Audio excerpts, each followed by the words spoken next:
आप सबको सलाम। मैं आप सबका स्वागत करना चाहता हूँ। सबसे जो कई बार हमारे दिलों को दुख पहुंचाने वाली बात होती है या परेशान करने वाली बात होती है या कई बार हमें डीमोटिवेट करने वाली बात होती है, वो ये होती है जब हम अपने आप को इग्नोर्ड महसूस करते हैं कि हम नज़रअंदाज किए जा रहे हैं, या मतलब जो काम हमने अच्छे किए हों या किसी के लिए कुछ अच्छा या किसी के लिए कुछ भला किया हो, तो भले वो थैंक्स ना कहे, पर मतलब अगर वो हमें याद नहीं रख रहा है या हमें किसी तरह से इग्नोर कर रहा है, किसी तरह से हमें नजरअंदाज किया जा रहा है, तो कई बार वो चीजें हमें हमारे दिल को बड़ा दुख पहुंचाती हैं। नहीं यार, ऐसे होना नहीं चाहिए था, एटलीस्ट कुछ याद रखना चाहिए।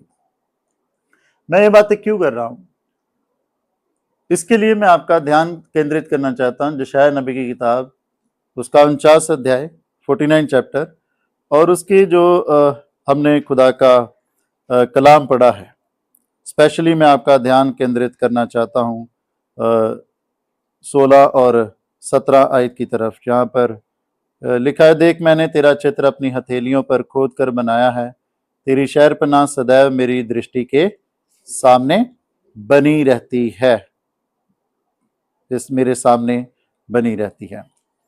हम जब इन आयतों को स्पेशली इंग्लिश वर्जन में और स्पेशली जब पंजाबी में पढ़ते हैं, तो वहां पर कुछ इस प्रकार से है कि I will not forget you, मैंने तुझे क्या है अपनी हथेलियों पर, यही पढ़ा हमने।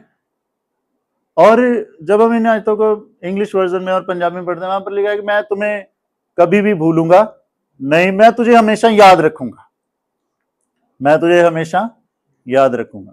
मैं इसी आयत पर मेरा ध्यान था कि हम में ऐसी कौन सी लियाकत है कि खुदा हमें, आप समझ रहे हैं मेरी बात को, हम में ऐसी कौन सी लियाकत है या फिर हम में ऐसी कौन सी बात है कि खुदा हमें ये कह रहा है कि मैं तुम्हें हमेशा क्या करूंगा, याद रखूंगा, मैं तुम्हें हमेशा याद रखूंगा। मैं आज वही इसी कलाम पर बातचीत करने के लिए जा रहा हूं कि खुदा ने कहा कि मैं तुम लोगों को याद रखता हूं, याद रखूंगा, मैं तुम्हें कभी भूलूंगा नहीं, मैं हमेशा तुम्हें याद रखूंगा। हम में ऐसी कौन सी बातें हैं भाई जो खुदा हमें याद रखे? और इससे पहले कि हम इस बातों पर गौर तलब करें, मैं आपके सामने ये बात रखना चाहता हूं कि आज का कलाम क्यों हमें इस बात पर मनन करना है कि खुदा हमें याद रखता है, और वो कौन सी बातें हैं कि खुदा हमें याद रखता है, इन बातों पर मनन क्यों करना है हमें। सबसे पहले मैं इस बात पर आपका ध्यान केंद्रित करूंगा, और उसके पहले फिर आज के जो कलाम पढ़ा गया है इनकी तमाम गहराइयों में मैं आपको लेके जाना। क्यों खुदा ऐसी बातें मतलब हम पर जाहिर कर रहा है, पता है क्यों? गौर कीजिएगा, ताकि हम ये जान सके कि हमारी मेहनत जो हम खुदा में कर रहे हैं ना, वो व्यर्थ नहीं है। सबसे पहली बात, हम जो भी मेहनत कर रहे हैं खुदा की महिमा के लिए, खुदा की तारीफ के लिए, खुदा की बढ़ाई के लिए, वो दुनिया समझे या ना समझे, पर खुदा की हजूरी में वो व्यर्थ जाने वाली नहीं है। उसका किसी ना किसी रूप में, चाहे हमारे बच्चों के जिंदगियों में, चाहे हमारे अच्छी सेहतमंद जिंदगी के रूप में, हमारे सामने और हमारे लिए अजर जरूर होता है, हमारे लिए जरूर होता है। और मैं दूसरी और चीज देख रहा था, खुदा इस बात पे हमें, खुदा ने जो यहाँ पे बयान किया कि मैंने तेरा चित्र अपने हथेलियों पे खोद कर बनाया, क्यों भाई? वो क्यों हमें याद रखता है इस रीति से? वो इसलिए याद रखता है ताकि हम इस कॉन्फिडेंस में रहे कि खुदा अपने लोगों को कभी भूलता नहीं है। ये जो वचन यशायाह नबी की किताब में अभी पढ़ा गया है, एक्चुअली ये लोग बंधुआई में हैं और शायद कहीं ना कहीं डिस्करेज हो रहे हैं, पर खुदा इनको क्या कर रहा है? इनकरेज कर रहा है कि डोंट वरी, यहां से तुम बाहर निकलोगे, ऐसा नहीं है कि मैं तुम लोगों को भूल गया हूं, ऐसा नहीं है।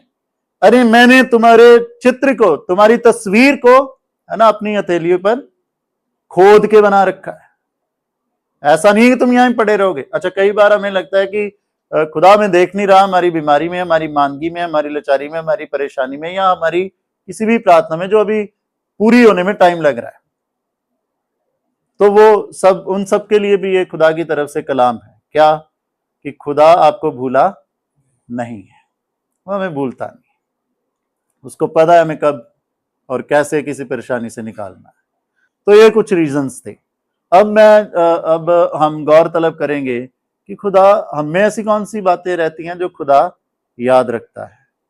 सबसे पहली बात मैं मेरे अजीजों आपके सामने रखना चाहता हूं, जब आप उत्पत्ति उसका 8 अध्याय पढ़ेंगे तो उत्पत्ति 8 अध्याय उसकी पहली आयत में ये है कि जब पूरा फ्लड आया था, जल प्रलय आई थी, जल प्रलय आने के बाद क्या हुआ था, धरती पे सारी और क्या होता, पानी ही पानी, और सिर्फ कौन बचे था, नूह, उसका परिवार और तमाम जानवर जो उस कश्ती में थे। तो जब आप उत्पत्ति की किताब उसका 8 अध्याय पहली आयत से पढ़ना शुरू करोगे तो वहां पर लिखा कि खुदा ने नूह को याद किया।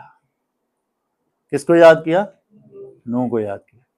और नूह को क्या याद किया, खुदा ने नूह को और उसकी आज्ञाकारिता को याद किया। तो खुदा जो सबसे पहली हमें कैसे याद करते हैं, कौन सी खूबी है हमें जो वो याद करते हैं, वो यही है, कौन सी, आज्ञाकारिता, कि हमने उसके कलाम को किस रीति से अपनी जिंदगी में माना। आपको पता है नूह ने कैसे माना था, मैं बहुत बार बता चुका हूं कि बहुत सारे स्कॉलर्स कहते हैं कि जो जहाज, जो कश्ती वो बना रहा था उसको 70 साल लग गए, कोई स्कॉलर्स कहते हैं 120 साल लग गए। अगर हम दोनों को ही सही मान लें तो कैन यू इमेजिन कि उस टाइम में मतलब 70 साल तक लगातार या 120 साल तक लगातार आप इसी बात पे खड़े हो क्योंकि खुदा ने ये बात कही है तो वो पूरी होगी, जबकि पूरा जमाना और ही चल रहा था। आप समझ रहे, और क्या ये, अच्छा ये टाइम थोड़ा नहीं था भाई, ये बहुत लंबा टाइम था। और इतने लंबे टाइम तक जब कोई साइन नहीं दिख रहा है कि खुदा ने तो क्या कहा था, मैं पूरी धरती को, है ना, पानी पानी हो जाएगा, कोई साइन नहीं, 70 साल तक, 120 साल तक कोई साइन नहीं है। और उस टाइम भी वो क्या बना रहा, खुदा के वचन के प्रति आज्ञाकार बना रहा। वही नहीं, उसका परिवार भी, वो इतनी बड़ी कश्ती जो बनाई है वो कितना टाइम लगा। लोग देख रहे होंगे यार ये पागल हो गए हैं क्या, जंगल में से पेड़ काट काट के, लकड़ियां काट काट के ला रहे हैं और ये क्या बना रहे हैं, पागल हो रहे हैं क्या, ये इतने जानवर इकट्ठे करते जा रहे हैं। आप समझ रहे, पर नूह ने क्या किया था, जो खुदा ने कहा है उसकी क्या करा, उसकी आज्ञा का पालन करा, उस आज्ञा का उसने पालन करा। आपको पता है जब हम उस वक्त खुदा की आज्ञाकारिता करते हैं, जब हम अपने दोस्तों को देख रहे होते हैं ना कि यार ये तो और बढ़िया लाइफ एंजॉय कर रहे हैं, हम क्यों मर रहे हैं। ऐसा नहीं है कि खुदा आपको देख नहीं रहा होता, ऐसा नहीं है कि खुदा आपकी उन बातों को याद नहीं रख रहा होता।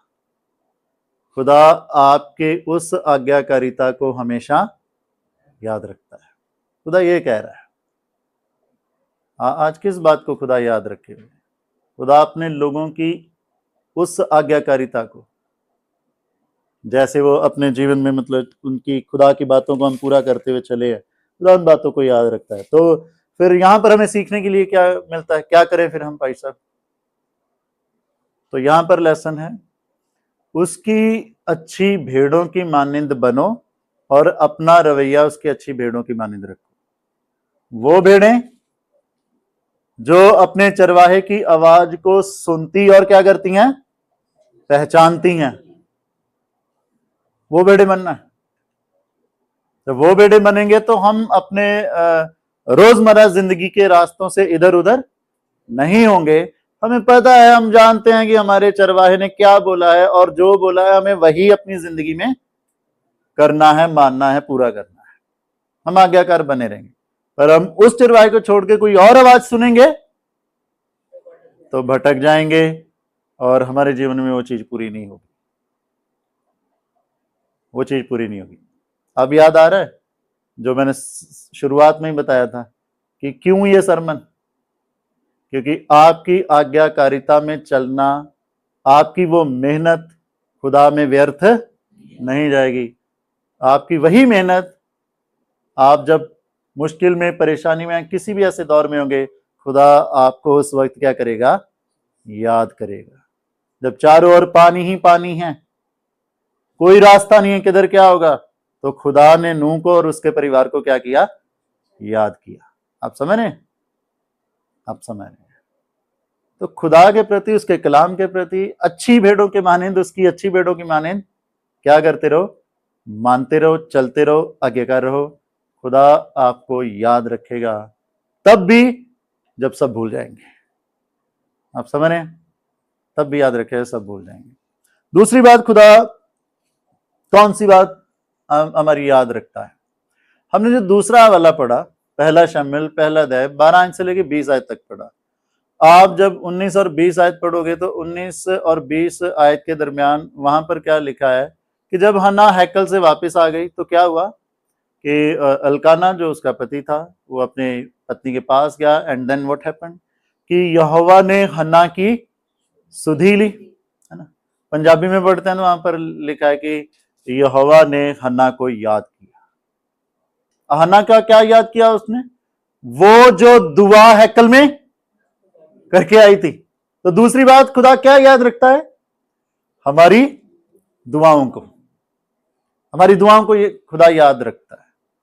खुदा ने याद किया कि ये कैसे दुआ करी थी जब लोग सोच रहे थे कि ये नशे में है ना। एली को, याजक को भी लगा कि ये नशे में है, तो इसने क्या कहा कि तेरी दासी नशे में नहीं है, बल्कि मैं तो अपने दुख को अपने यहोवा के सामने खोल रही हूं। मैंने तो अपना दुख अपने, तो मैं हमेशा कहता हूं कि कोई ऐसी दुआ नहीं है जो खुदा नहीं सुनता। खुदा हमारी हर दुआ को सुनते हैं। उसका कबूल हो करके हमारी जिंदगी में फल कब आना है, वो खुदा के हाथ में है। मैं जब देख रहा था, मैं देख रहा था कि ऐसी भाई कौन सी दुआएं हैं जो खुदा याद रखता है। जब हन्ना को देखते हैं तो हन्ना की कौन सी दुआ खुदा ने याद रखी? जो आंसुओं के साथ, आपकी हर वो दुआ जो आपने अपने आंसुओं के साथ करी है, खुदा भूलता नहीं है, वो याद रखता है। आपके आंसू, आपके और मेरे आंसू, है ना, इंसान भूल सकते हैं, हमारे अपने भूल सकते हैं, पर खुदा वो याद रखता है, वो याद रखता है। और ज़बूरों में तो बहुत ही बढ़िया बयां है कि वो टूटे हृदय और पिसे मन वालों के नजदीक है। आप समझ रहे? और आंसू उनके ही निकलते हैं जिनके हृदय कहीं टूट जाते, किसी बात से टूट जाते। तो खुदा हमारे आंसुओं से करी हुई दुआ को भी क्या करता है? वो याद रखता है। कौन सी दुआओं को याद रखता है? जो दुआ आंसुओं के साथ हुई। मैं और भी देख रहा था, और कौन सी, अच्छा, जो दुआ ईमानदारी से होती है। अच्छा, पादरी साहिबान लोग क्या है ना, कलीसिया को गाइड करते हैं कि ज्यादा नहीं तो यार कम से कम दिन में 2 टाइम तो दुआ करो। कब? सुबह और शाम। अब क्या भाई साहब देखने आते हैं? या भाई साहब ने कोई अटेंडेंस रजिस्टर थोड़ी रखा है कि सारे घरों में दे रखा है जब तुम दुआ करो तो इसमें अटेंडेंस लगाना? नहीं। मैं ये क्यों कह रहा हूं? क्योंकि जब आप प्रेरितों के काम उसका 10वां अध्याय पढ़ोगे ना, वहां कर्नेलियस नाम करके एक इंसान है, कर्नेलियस करके, और उसको खुदा ने फरिश्ता भेजा, और फरिश्ता आकर के क्या है, उसे कह रहा है कि तेरे दान और तेरी प्रार्थनाएं खुदा की हजूरी में यादगारी के लिए पहुंचे हैं। यादगारी के लिए मतलब कि तेरी प्रार्थनाओं को, तेरे दान को खुदा ने क्या किया है? याद किया है। आप समझ रहे हैं? कौन देख रहा था उसे? कोई नहीं देख रहा था। वो बस अपना ईमानदारी से क्या कर रहा था? अपना काम कर रहा था। तो मत सोचिएगा, मत सोचिएगा। बहुत सारी कलीसिया में ऐसे अजीज होते हैं जो सामने आकर के दुआ नहीं कर पाते हैं, पर इसका मतलब ये नहीं है कि वो दुआ नहीं करते, वो दुआ करते होंगे, घर में जरूर करते।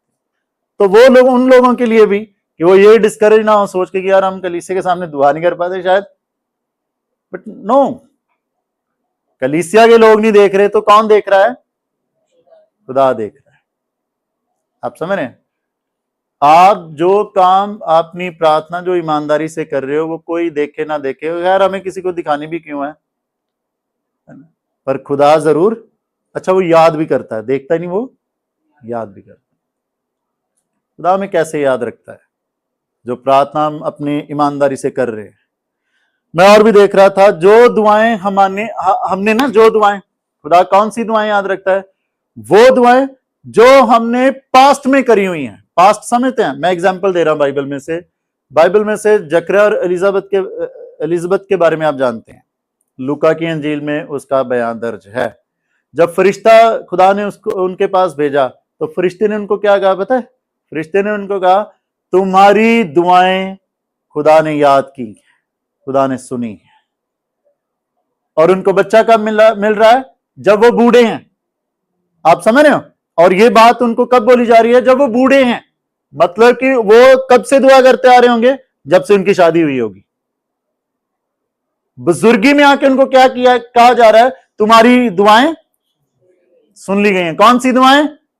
जो तुम पहले से करते आ रहे हो। आप समझ रहे हैं मेरी बात? इसलिए मैं हमेशा कहता हूं, धर्मी इंसान ना, चाहे वो मर भी जाए,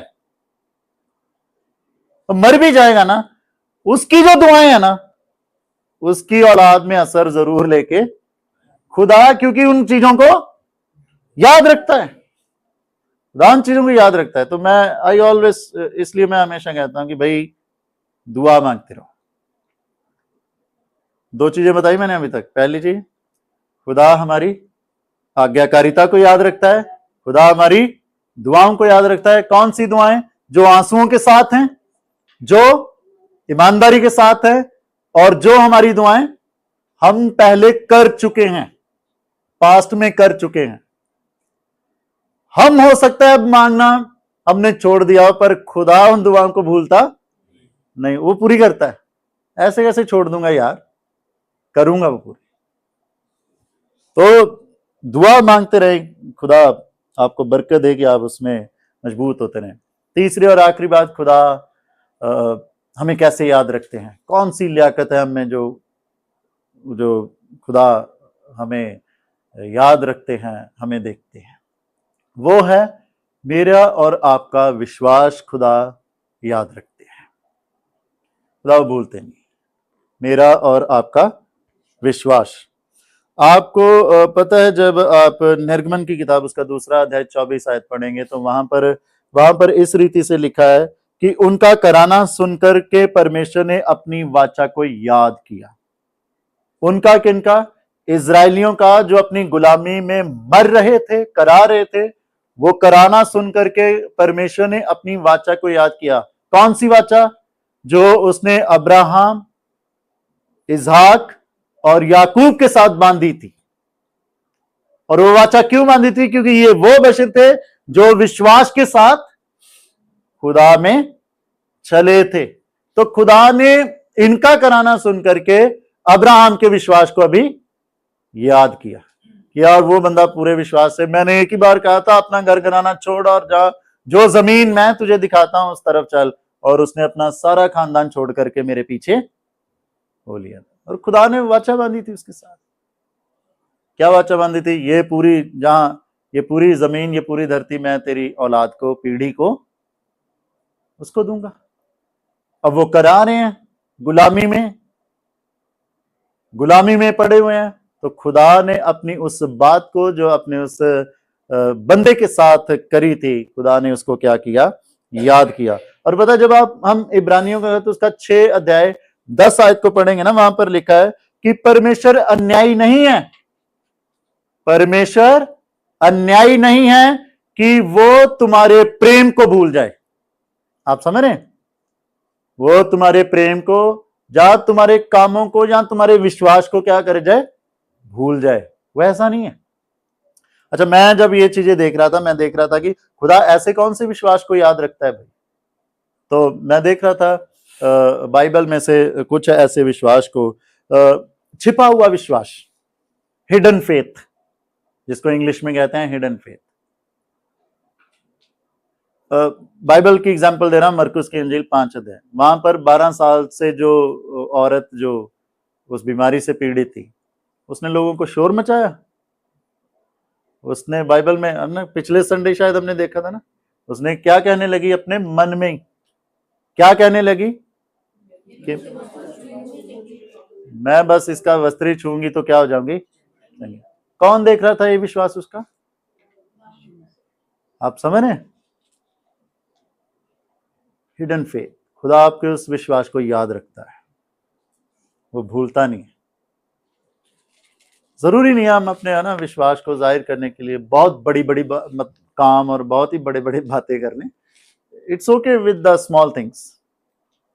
हाँ खुदा, इट्स ऑल योर्स, और हमें पता है कि तू हमारे लिए कर देगा, हमें पता है तू हमारे लिए कर देगा। वो अपने मन में यूं कहने लगी कि मैं बस उसका वस्त्र छू लूंगी तो मैं ठीक हो जाऊंगी। आज क्या जरूरत है? आज मन में पता क्या कहने की जरूरत है? इस संडे होली कम्युनियन है, मैं बस उसे अपने दिल में ग्रहण ही करूंगी या ग्रहण ही करूंगा और मैं ठीक। जब हम प्रभु की मेज के पास जाते, कितने लोग हैं ये है ना, मुझे हाथ नहीं दिखाने हैं, मतलब हम देखें क्या हम ऐसा हिडन फेथ रखते हैं अपने में। इस क्रिसमस, इस ईस्टर या इस गुड फ्राइडे मैं बस खुदा की जगवेदी के पास जाके दुआ करूंगा, दुआ करूंगी और मैं क्या हो जाऊंगी, ठीक हो, मेरे बच्चे ठीक हो जाएंगे, मेरे परिवार में ये चीज हो जाएगी। Do we have such hidden faith? खुदा उस विश्वास को क्या करता है? याद रखता है, याद रखता है। अच्छा, मैं एक और देख रहा था, खुदा ने देखा उनके विश्वास को भी, पता है किनके? जिनका जिक्र मरकुस की अंजील 2 अध्याय में है। वो जो 4 लोग, वो पैरालाइज्ड जो इंसान था, क्या कहते हैं हिंदी में पैरालाइज को? तो उसको क्या किया, उन्होंने छत खोली यीशु मसीह के जज सामने। यीशु मसीह देख रहा है यार इतना विश्वास कौन है भाई ये समझ रहे हैं आप उस चंगे हुए बंदे को मत देखो, उनको देखो जो उसको लेके ऊपर चढ़े, छत खोली। आसान नहीं था भाई, आसान नहीं था। तो मतलब ऐसे विश्वास को भी, ऐसा विश्वास अच्छा हमें कैसे पाया जाता है? चलो बताओ मुझे, कौन किसकी छत खोल के दुआ करवा रहा है? बोलो, सुनो अभी ध्यान से। मरकुस 2 अध्याय जब आप पढ़ोगे तो वहां पर क्या लिखा है कि 4 लोगों ने क्या किया, उसको लेके गए, छत खोली, उसको लटकाया और क्या हुआ, खुदावन यीशु मसीह के सामने लेके गए, खुदावन यीशु मसीह के सामने लेके गए और वो क्या हो गया, ठीक हो गया। कई बार, बहुत बार हमारे घर में, हमारे परिवार में, हमारी कलीसिया में ऐसे लोग पड़े रहते हैं जो खुद से जा नहीं पा रहे होते। घर में भी ऐसे होते हैं। मैं एग्जांपल ही देता हूं इस घर की, जैसे अनमोल इज वेरी बिजी मैन, तो इसको खुदा के सामने कौन लेके जा रहा है? कनेक्ट कर पा रहे हो, नहीं कर पा रहे हो? तो खुदा उस मां के विश्वास के साथ किसको ब्लेस करेगा? खुदा के कलाम में क्या लिखा है? तू बच और तेरा घराना। आप समझ रहे हैं खुदा का कलाम कैसे हमारी जिंदगी के साथ कनेक्ट होता है? तो दिस इज समथिंग कि हाउ हम अपने बच्चों को लेके जाते हैं। पति है, घर से बाहर है, दूर है, हम दुआ में अपने पति को किसके सामने लेके जा रहे हैं? Are you getting the point? हम लेके जाते हैं और खुदा इसी विश्वास को क्या करता है? याद रखता है और अपने लोगों को क्या करता है? बरकत देता है। मैं वचन को कंक्लूड कर रहा हूं। ज़बूर 56 और उसकी 8वीं आयत आप पढ़ लीजिएगा आराम से। वहां पर खुदा का कलाम कुछ इस रीति से है कि मेरा खुदा जो है ना, मेरे मारे मारे फिरने का हिसाब रखता है और मेरे आंसुओं को ना उसने अपनी कुप्पी में क्या करा हुआ है? इकट्ठे किया हुआ। क्यों करा हुआ है उसने? और मेरे मारे मारे, अच्छा इंग्लिश में आप पढ़ोगे उसमें पता क्या लिखा है, मेरे मारे मारे फिरने का उसने रिकॉर्ड रखा है। कि जब ये बहुत ही निराश था, कैसे दीवारों से ना सर पीट रहा था, कैसे ये परेशान हो रहा था, कैसे घुटनों के बल आके कैसे इसने आंसू बहाए, कोई नहीं इसको देख रहा था, कोई इसका हाल चाल नहीं जान रहा था, कोई इसको समझ नहीं पा रहा था, यू नो। वहां पर आप पढ़ोगे तो जैसे लिखा, उसने मेरे मारे मारे फिरने का हिसाब रखा, मेरे आंसुओं को उसने अपनी कुप्पी में ले रखा है। आप समझ रहे हैं? तो खुदा अपने लोगों को छोड़ता नहीं है, उन्हें भूलता नहीं है, वो अपने लोगों को क्या करता है, हमेशा याद रखता है। तो अब आप अपने कलाम के द्वारा हम सबको बहुत आशीष और बरकत दें, आमीन। आइए दुआ करेंगे। पिता परमेश्वर जी, हम धन्यवाद के साथ आपकी महिमा में आते हैं। आज जो शांति आपके कलाम में से हमारे मनों को मिली है कि प्रभु जी आप हमें हमेशा याद रखते हैं। आज जो भी आज्ञाकारिता हम जैसे भी अपनी काबिलियत के हिसाब से रखते हैं प्रभु जी आपकी महिमा में, आप याद रखते हैं बाप आसमानी। अब हमारी दुआओं को जो आंसुओं के साथ है, जो भले कितने साल पहले हमने करी है प्रभु जी, आप उन सारी दुआओं को बाप आसमानी याद रखते हैं। आप याद रखते हैं हमारे ईमान के उन छोटे छोटे कामों को प्रभु जी, जो हम आप पर रखते हुए करते हैं बाप आसमानी। आप हमारे मारे मारे फिरे जाने का हिसाब रखते हैं, हमारे आंसुओं को आपने उस कुप्पी में संभाले रखा है प्रभु जी। वो इसलिए नहीं कि आप भूल जाते हो, इसलिए ताकि आप उन सब चीजों को याद रखते हैं। इस मोहब्बत के लिए हम आपका धन्यवाद करते हैं प्रभु जी, और इस वक्त इस घर परिवार खानदान के लिए और इस पूरी जमायत के लिए, तेरे दास के लिए प्रभु जी, तेरी बरकत इनायत हो बाप आसमानी। आप रहम करें बाप। प्रार्थना खुदावंद यीशु मसीह के नाम से मांग लेते हैं, आमीन।